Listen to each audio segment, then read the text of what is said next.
So you've just listed out several issues that you seek clarification from the FDA on. I'm going to summarize those.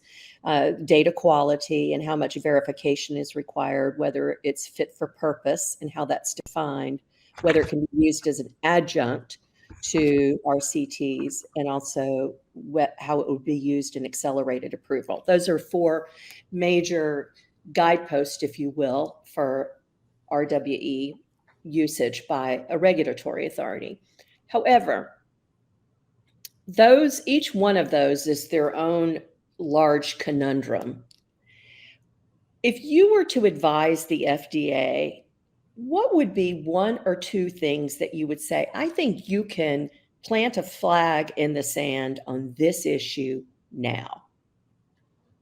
So the FDA is not going to plant a flag, let's be clear.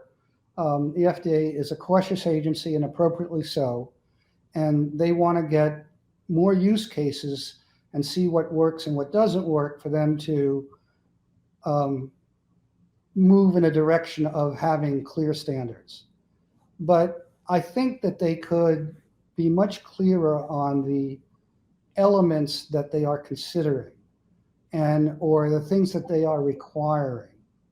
So to me, I put them into the following categories. Authenticity. You want to know the data really exists, and you have to have enough assurance that the data that you collected was real data that was collected. And that means there has to be some way to audit back to the original data. And how deep that audit goes, I don't know. But there needs to be some sort of traceability, much like there is in RCTs. Mm-hmm. Then the second thing is transparency. Everything done needs to be transparent. So how the data was, who originally acquired the data? What was it acquired for?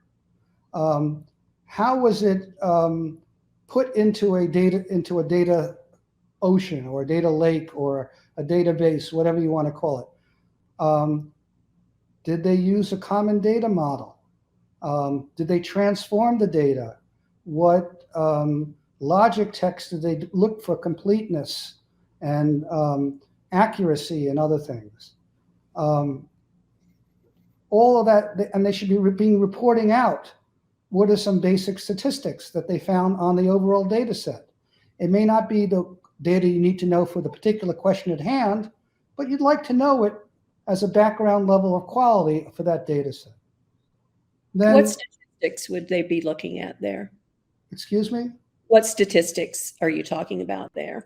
Statistics such as completeness and the number of out-of-range data points would be two. Okay. Then you want to know about the relevance, and relevance means multiple things. It first means, do you have the population that you're intending to treat in your data set? I mean, some data sets are really good for oncology, like Flatiron, but it's not a data set I would go to study diabetes. They didn't collect diabetes patients. So do you have the patients of interest?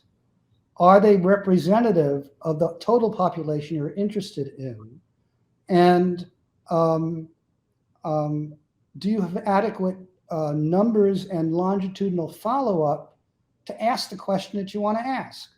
So that whole idea of relevance could be made more explicit.